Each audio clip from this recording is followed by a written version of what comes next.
The silence of deep space was broken only by the steady hum of life support systems aboard the Iron Phoenix. Captain Lee Dongman had grown accustomed to that sound over the past 2 centuries. It was the heartbeat of survival, the rhythm that had kept 3,000 human souls alive in the endless darkness between stars. His reflection stared back from the bridge's main view screen, a face carved by years of responsibility and hardship. At 68, he had spent more of his life in exile than he ever had on Earth. The young lieutenant who had evacuated civilians during the Great Burning was gone, replaced by a man who had learned to forge hope from desperation.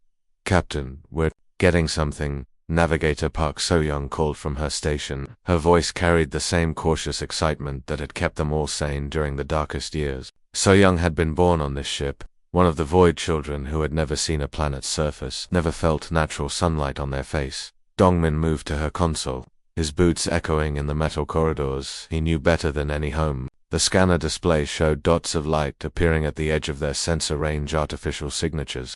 "The electronic fingerprints of civilization, after all these years," whispered Communications Officer Li Miang. She had been barely 20 when they fled Earth's burning atmosphere. Now her hair was streaked with silver, but her hands still moved across her controls with practiced precision.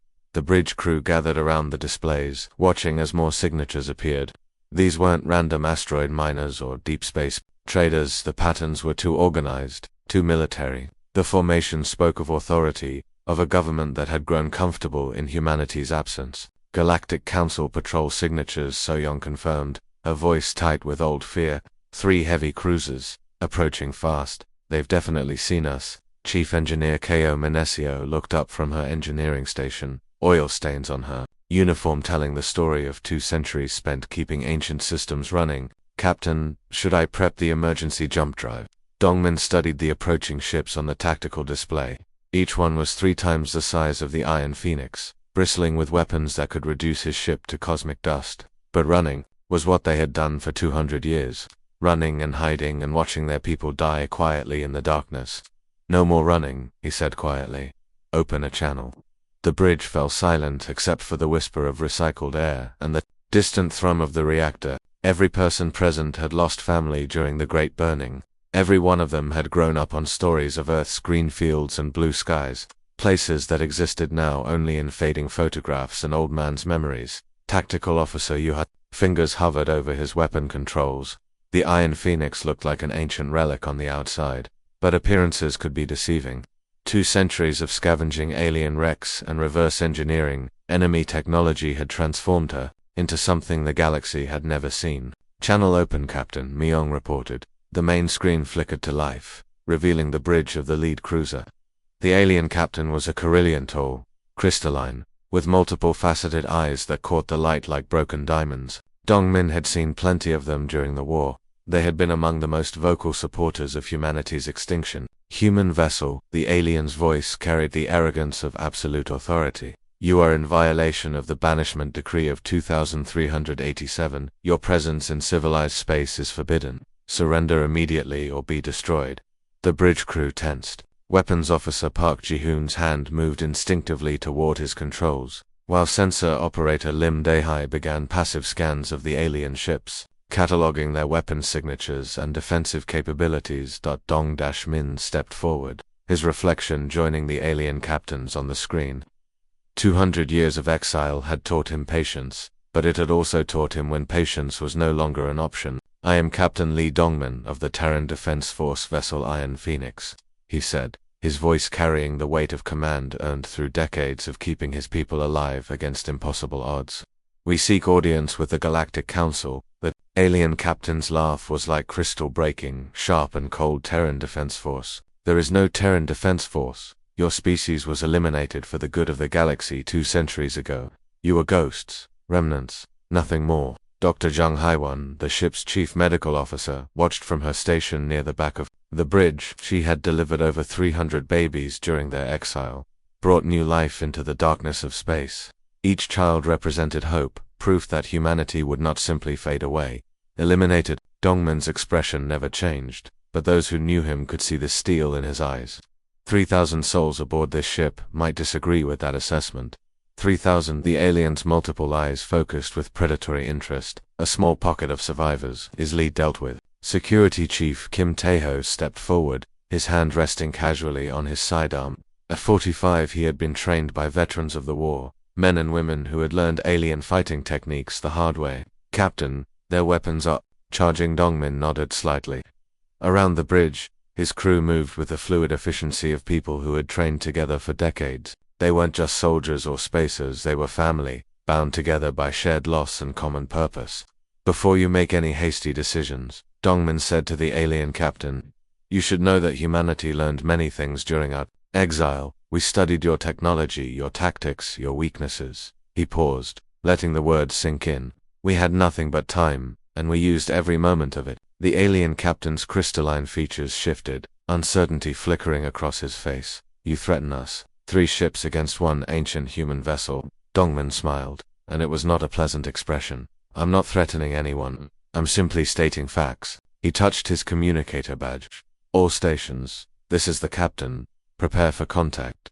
Throughout the ship, humans who had been born in exile prepared for the moment their parents had told them would come.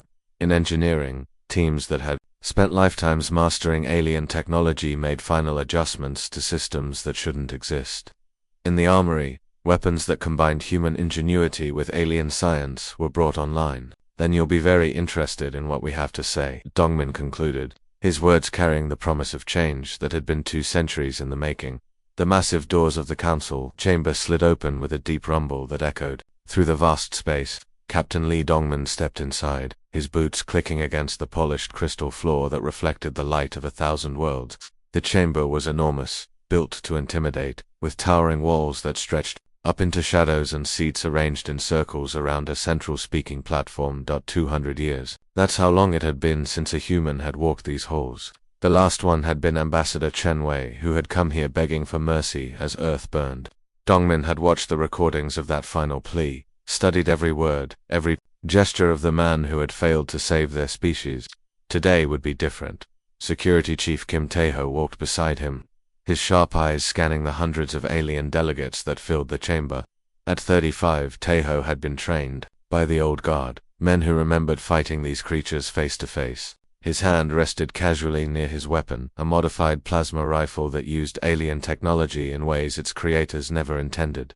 Diplomat Choi Narai moved with elegant precision on Dongmin's other side. She had spent 40 years studying alien languages, cultures, and psychology from captured databases.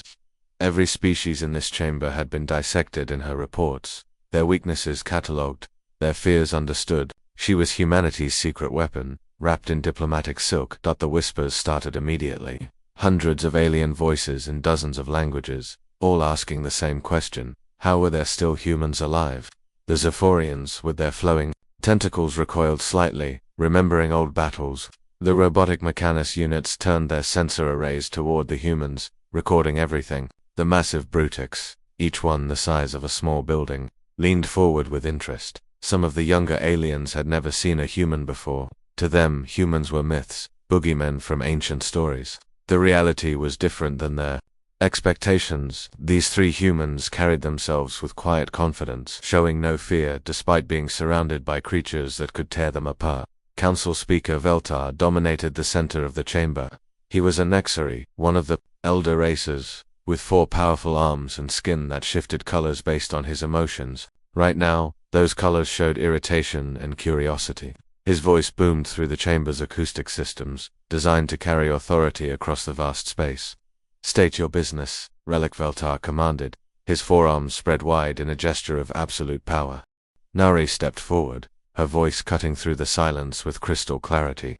Years of practice had taught her exactly how to project her words in this chamber, how to make every delegate hear her perfectly. "Honored delegates, we come seeking justice for the systematic genocide of humanity. 17 billion lives lost, 300 colonies burned to ash, an entire species brought to the edge of extinction." The chamber erupted in a dozen different forms of laughter. The crystalline Carillions made sounds like breaking glass. The insectoid hive minds clicked their mandibles in what passed for amusement. The energy beings called luminants flickered with patterns that meant derision. "Necessary measures," declared the Carillion representative, his multiple eyes glinting with old satisfaction. Humans were too aggressive, too unpredictable, too dangerous. They expanded too fast, claimed too many worlds, asked too many questions. The galaxy is more peaceful without your kind polluting it. The Brutok delegate's massive form shook the floor as he stood. Humans made war on everyone, even themselves. They were chaos incarnate. Peace through genocide, Dongmin said quietly, but his words carried through the chamber's acoustics to every corner. Is that your definition of civilization? He activated a device on his wrist, and suddenly the air above the speaking platform filled with holographic images. The delegates gasped as three-dimensional scenes played out before them. Human cities burning under alien bombardment. Families running through streets as plasma fire rained from the sky. Children crying as they were separated from their parents during the evacuation chaos. The images were not propaganda. They were historical records, captured by the aliens themselves during their glorious campaign of extermination. Dongmin had spent decades collecting them from wreckage and abandoned databases. These are your records, he said, his voice growing stronger. Your own documentation of what you called necessary measures. A new image appeared, refugee ships packed with human civilians, fleeing burning worlds.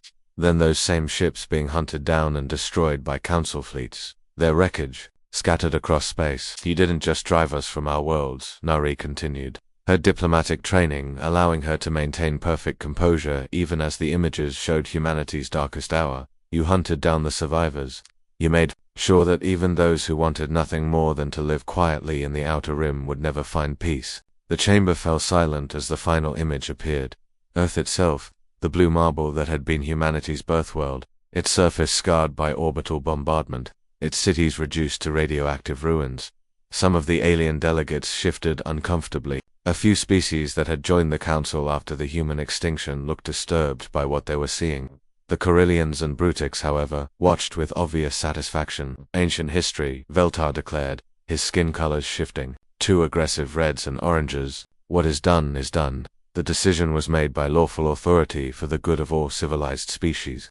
The Mechanist delegate's electronic voice cut through the air. Humans showed capability for technological advancement that exceeded parameters. Elimination was logical solution to prevent future conflict. Logical, Dongmin repeated, and for the first time, he smiled. It was not a pleasant expression. You were afraid, all of you. Afraid that humans might one day challenge your comfortable little empire. The chamber erupted in alien voices, each species shouting in their own language. Some demanded the humans be arrested immediately. Others called for their execution as war criminals for daring to return. The energy beings flickered with patterns of rage while the insectoids clicked their mandibles aggressively through the chaos. Speaker Veltara's voice cut clear and commanding. Enough. This ancient grievance serves no purpose. What is done is done. You three will be escorted to a penal colony where you can live out your days quietly, away from civilized space. Kim Taeho's hand moved slightly closer to his weapon. Around the chamber, he could see alien security forces beginning to move. Their various forms of weapons and natural armaments preparing for action. The odds were thousands to 3, but he had faced worse during the evacuation of New Seoul. A penal colony, Dongmin said quietly. Like the ones you built for human survivors. The ones where our people slowly starved while you told yourselves you were being merciful. Nari looked at the captain with growing alarm. This wasn't part of their carefully planned diplomatic approach. They had come here to negotiate, to find some way for the remnants of humanity to find a place in the galaxy. The captain's tone suggested something very different. Captain, she whispered urgently. We discussed this. Diplomacy first. Dongmin touched his communicator and his voice carried clearly through the chamber's acoustic systems.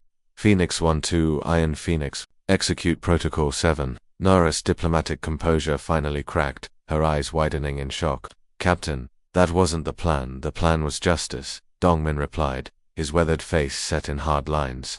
Around the chamber, alien security forces were raising their weapons. Energy signatures building as various species prepared to end this human insolence once and for all. They chose war instead.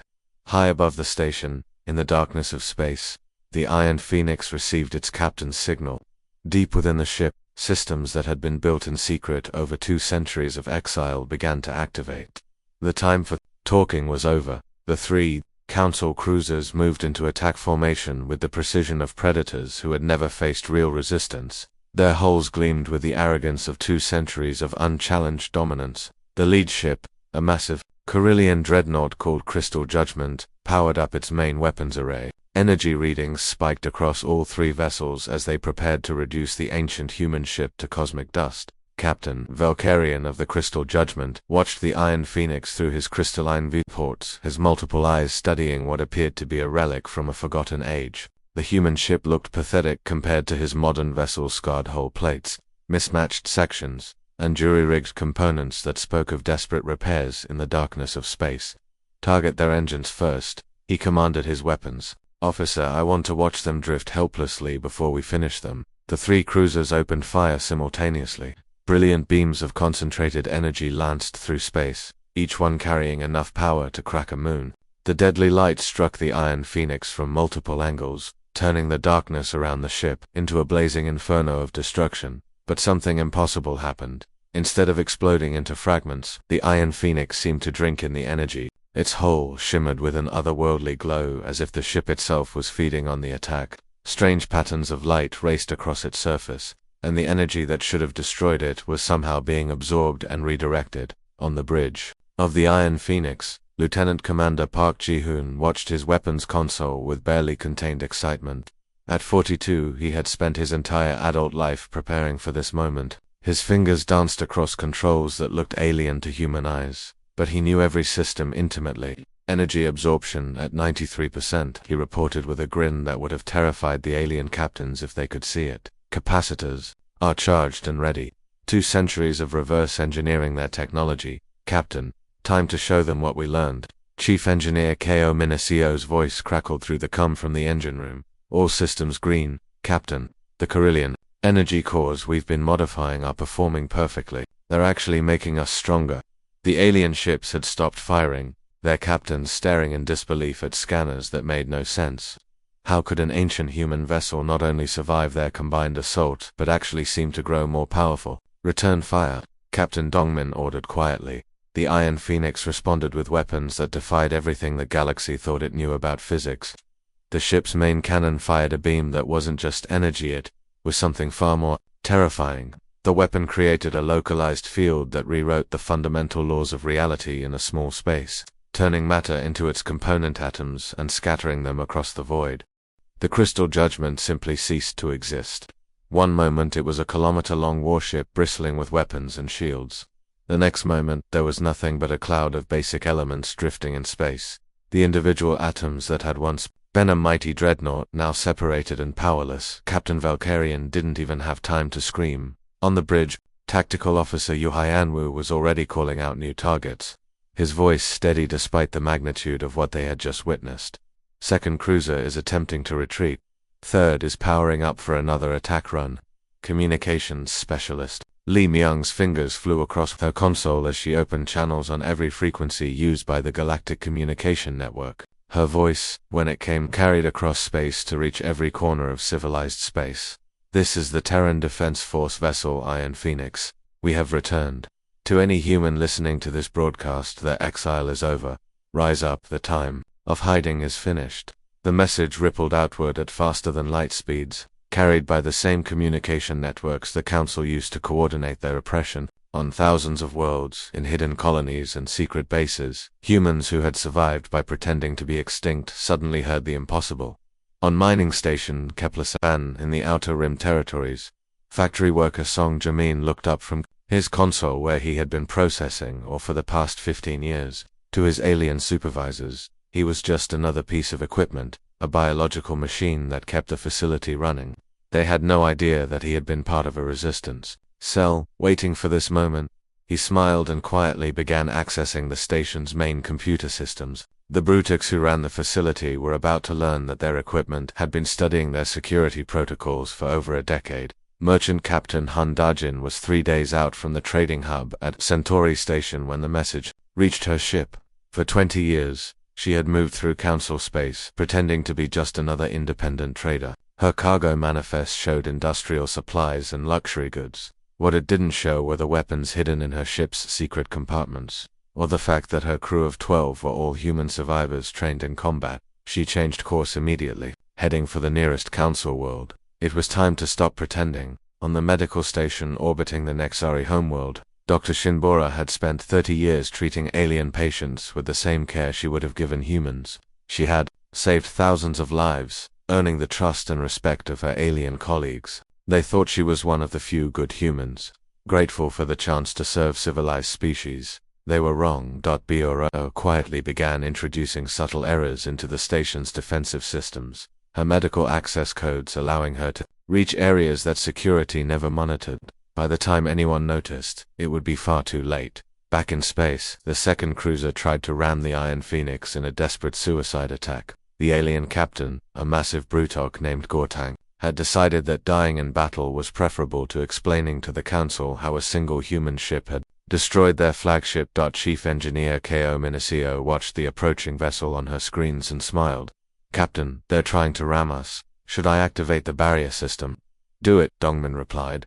The experimental barrier flickered to life around the Iron Phoenix, a shimmering field of energy that made space itself bend around the ship. The Brutok cruiser struck the barrier at full speed and shattered like glass against steel, its massive hull breaking apart into thousands of fragments that drifted harmlessly past the human vessel. Sensor operator Lim Da-Hai's console was lighting up with signals from across the sector. "Sir, we're detecting human transmissions throughout the region. Coded messages, activation signals, movement patterns. They're responding to our call." The third cruiser, seeing the fate of its companions, was already trying to jump to hyperspace. Its captain had no intention of facing whatever impossible technology the humans had developed during their exile. Captain Dongmin watched the alien ship prepared to flee and nodded grimly. "Let them go. Let them carry word of what they've seen here." Throughout the galaxy, the message was spreading. Humans who had hidden for 2 centuries were finally revealing themselves, and the Council was about to learn that extinction was much harder to achieve than they had believed. "Good," Dongmin said, watching the tactical display fill with friendly signals. "It's time the galaxy remembered what happens when you corner humanity." The news of the Iron Phoenix's impossible victory spread through the galaxy faster than wildfire. Within 6 hours, every major communication hub was buzzing with reports that couldn't possibly be true. A single human warship had destroyed 3 Council cruisers and disappeared into hyperspace. The species that was supposed to be extinct had returned with technology that defied understanding. On the trade world of Velos Prime, the morning shift at the massive orbital defense platform began like any other day. The facility processed millions of tons of cargo daily, its automated systems managed by a diverse crew of alien species. Among them was a quiet human who had worked as a maintenance janitor for over 30 years. Bae-Sung-go pushed his cleaning cart through the corridors with the same methodical pace he had maintained for 3 decades. The Carillion supervisors barely noticed him anymore. He was just part of the background, invisible and harmless. They had no idea that every day for 30 years, he had been mapping their security systems, learning their patrol schedules, and placing tiny devices in locations no one would ever think to check. When the Iron Phoenix's message reached Velos Prime, Sung-ho was mopping the floor outside the main control center. He paused, listened to the broadcast, and smiled for the first time in decades. Then he pulled out a small communicator that had been disguised as a cleaning supply dispenser. "Phoenix 1, this is Velos Command. The 47th Reconnaissance Unit is ready." Within minutes the planet's defense grid began experiencing mysterious malfunctions. Weapon systems shut down for no apparent reason. Communication arrays started broadcasting human resistance messages instead of trade frequencies. The orbital platforms that protected the world suddenly turned their guns on each other. The aliens never saw it coming. Sung-ho's team had been in place for decades, working as janitors, mechanics, food service workers, and cargo handlers. They were invisible to the aliens who saw humans as inferior beings, good only for menial labor. That blindness was now proving fatal. Meanwhile, in the heart of the Carillion diplomatic corps on the capital world of Nexus Prime, translator Park Minji sat in her modest office reviewing diplomatic messages as she had done for 25 years. She was considered one of the most valuable human servants in the galaxy, fluent in 47 alien languages and trusted with the most sensitive communications. The Carillions thought she was grateful for their protection. One of the few humans who truly understood how much better life was under alien rule. They were spectacularly wrong. Minji's real job had been intelligence, gathering on a scale that would have terrified the Council if they had known. Every diplomatic message, every military communication, every secret negotiation had passed through her hands. She had mapped the Council's entire command structure, identified their military installations, and catalogued their weaknesses. When the uprising began, she transmitted everything to the growing human fleet. Decades of intelligence flowed through subspace channels to human commanders who suddenly knew exactly where to strike for maximum effect. The Council's own communication networks carried the seeds of their destruction. Captain Han, Dodgin's merchant vessel Lucky Star had been a familiar sight on the trade routes for 15 years. Port authorities knew her as a reliable trader who always paid her docking fees on time and never caused trouble. Her ship carried legitimate cargo, and her crew seemed to be typical independent spacers trying to make an honest living. When the call came from the Iron Phoenix, the Lucky Star transformed. Hidden weapon ports opened along her hull, revealing military-grade plasma cannons and missile launchers. Her cargo holds disgorged fighter craft that had been disguised as shipping containers. In minutes, she went from merchant vessel to heavy cruiser. Similar transformations were happening throughout the sector. The Council's trade routes, the arteries that carried goods and resources between worlds, suddenly became highways of destruction. Ships that had been moving cargo for decades revealed their true nature as humanity's hidden fleet. The aging freighter Distant Hope had been hauling scrap metal for 12 years. When her captain received the signal, the scrap turned out to be disassembled military equipment that her crew quickly reassembled into a functional weapons array. The slow, harmless cargo hauler became a fast attack ship that began systematically destroying Council supply convoys. On the bridge of the Iron Phoenix, Intelligence Officer Choi Jun-seo coordinated the spreading chaos with the precision of a conductor leading an orchestra. His screens showed human assets activating across dozens of star systems, each one a note in a symphony of rebellion that had been 2 centuries in the making. "Captain, we have confirmed human assets in 43 systems," he reported, barely able to contain his excitement. "The Council's communications network is completely compromised. Agent Kwon Soo-jin has been their head of cybersecurity for 12 years. She's been routing all their military communications through systems we control." The irony was perfect. The Council had been so confident in their superiority that they had never imagined humans could infiltrate their most sensitive positions. Kwon Soo-jin had spent over a decade earning their trust, proving her loyalty, and gaining access to systems that controlled the galaxy's information flow. Now that access was being used to blind the Council's forces and coordinate human attacks. Medical Officer Dr. Jung Hae-won worked tirelessly in the ship's medical bay, treating wounded humans brought aboard from hidden colonies throughout the sector. Each survivor had a story that broke her heart and filled her with rage. They had lived in shadows for generations, teaching their children to hide their human heritage, keeping alive the dream that someday they might be free. Woman named Lee Solman had been rescued from a mining colony where humans worked as slave labor. She had never seen the sky of a real world, never breathed air that wasn't recycled through industrial filters. But her eyes burned with hope as she whispered, "Is it really over? Can we really go home?" An old man called Kim Dae-jung had spent 60 years maintaining the fiction that he was a harmless refugee, grateful for alien charity. In reality, he had been documenting Council atrocities and training young humans in combat techniques. His weathered hands shook as he spoke of children who had grown up in hiding, learning human culture in secret, passing down stories of Earth's blue skies and green fields. The Council's response was swift and predictable. Massive retaliation fleets launched toward every world with a suspected human population. They intended to finish what they had started 2 centuries ago, to burn out every trace of humanity once and for all. But their intelligence was hopelessly outdated. The human populations they tried to exterminate were already gone, evacuated through networks the Council never knew existed. Underground tunnels and hidden transport ships had been moving humans to safety for decades. When the Council fleets arrived at their targets, they found empty colonies and abandoned settlements. The humans had learned patience during their exile. They had also learned to think ahead. In the Outer Rim, where space was vast and sensors were limited, fleet began to decline. Ships that had been hidden in asteroid fields and nebulae for decades revealed themselves, their hulls bearing the insignia of the Terran Defense Force. At their head was a massive dreadnought that the galaxy had thought destroyed to centuries ago. Fleet Admiral Seo Daehaeon stood on the bridge of the Eternal Flame, his uniform bearing the stars of his rank with pride for the first time in 200 years. At 78 he had been presumed dead since the Battle of Proxima, where his fleet had supposedly been destroyed covering the evacuation of Earth's colonies. In reality, he had spent 2 centuries building a hidden armada, ships salvaged from battlefields, alien vessels captured and modified, weapons developed in secret shipyards hidden in dead systems. The Council thought they had destroyed humanity's military power. They were about to learn how wrong they were. The Exile taught us patience, he broadcasted to all human forces, his voice carrying the authority of a man who had never surrendered. Today we collect 200 years of interest. The galaxy was about to learn that humanity's greatest strength wasn't their technology or their weapons.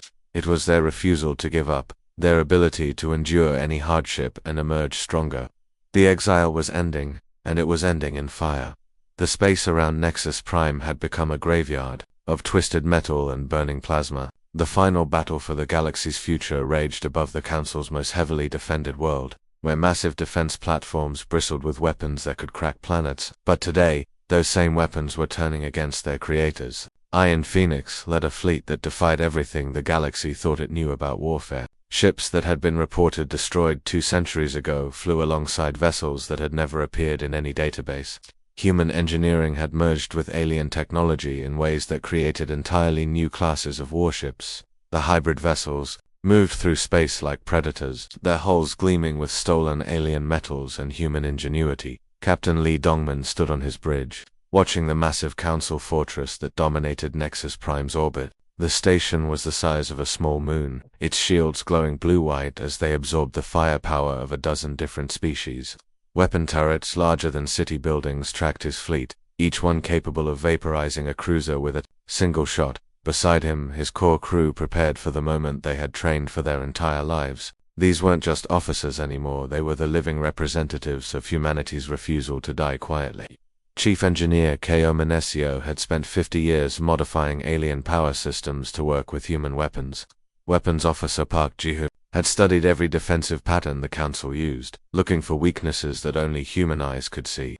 Remember, Dongman told his crew as the final assault began, his voice carrying the weight of 2 centuries of exile. We're not here for revenge, we're here for justice. The fortress opened fire with everything it had. Beams of pure energy that could melt asteroids lanced through space, while missile swarms launched from hidden ports. The void around Nexus Prime lit up like a deadly fireworks display as the Council's defenses tried to destroy the approaching human fleet. But humanity had learned patience during their exile. They had also learned how to turn the enemy's strength against them. Pilot Ace Lieutenant Kim Min-ho weaved his assault dropship through the defensive fire with skills that seemed impossible. At 28, he had been born in the void between stars and raised on stories of atmospheric flight that he had never experienced. But his hands knew the controls of his hybrid craft better than his own heartbeat, and he danced through energy. Beams that should have killed him a dozen times over. Behind him, a fleet of similar dropships followed paths that seemed suicidal, but were actually calculated to exploit gaps in the station's defensive patterns. Each ship carried marine assault teams led by Commander Oh Jungmin, a woman who had spent 40 years studying how to fight in alien environments against species that were stronger, faster, and more heavily armed than humans. The dropships slammed into the station's docking bays like bullets fired from impossible angles.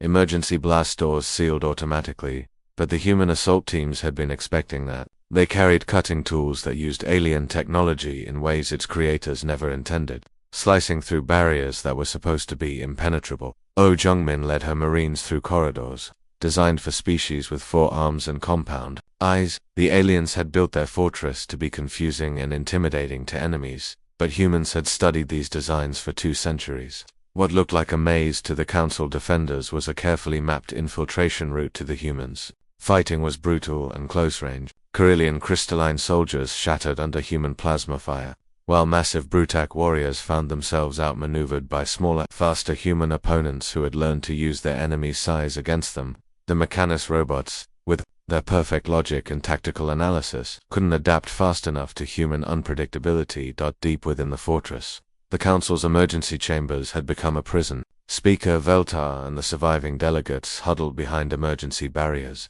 listening to the sounds of battle getting closer. These creatures had ruled the galaxy for 1,000 years, but they had forgotten what it felt like to be afraid. The blast doors exploded inward, and human soldiers poured through the smoking breach. The alien delegates recoiled in terror as armed humans surrounded them, weapons trained on beings who had ordered the extermination of an entire species. Captain Dongmin entered the chamber with the same calm authority he had shown during the first meeting, but now he wasn't alone. Behind him walked humans from across the galaxy, survivors who had hidden for generations, children who had grown up dreaming of this moment. "You cannot do this," Velter protested, his forearms raised in a gesture that was part surrender and part defiance. "We are the legitimate government of the galaxy. This is treason against the established order. Legitimacy built on genocide." Dongmin replied, his weathered face showing no emotion. "Your reign ends today." But what happened next surprised even the human soldiers. Instead of executing the alien leaders, Captain Dongmin stepped aside as a woman in formal robes entered the chamber. Prosecutor On So-min had once been a council prisoner, scheduled for execution as part of the final solution to the human problem. She had escaped during a prison transport accident and spent 30 years gathering evidence of the council's crimes. "By the authority of the Galactic Justice Tribunal," she announced, a voice carrying to every corner of the galaxy through commandeered communication networks, "you stand accused of genocide, crimes against sentient beings, and conspiracy to commit species extinction." The trial that followed was broadcast live across every world in the galaxy. For the first time in 1,000 years, the Council's victims had a voice. Species that had been oppressed, enslaved, or driven to near extinction came forward to testify.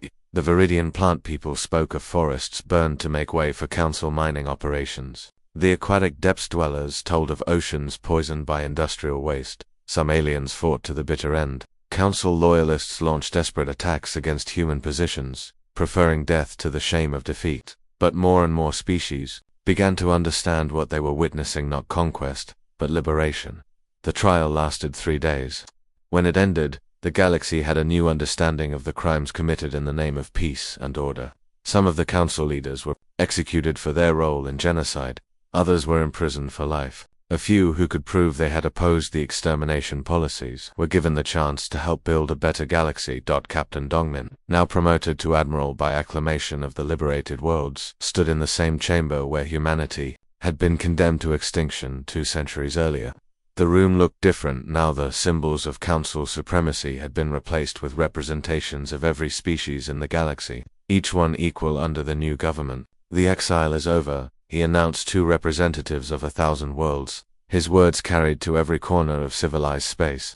"Let this be a lesson to all who would mistake mercy for weakness. Humanity endures, humanity survives, and humanity remembers." A new galactic defense force was built on principles the Council had forgotten: justice, equality, and the protection of all sentient life. Species that had been enemies for millennia found themselves working together under human leadership that valued merit over fear.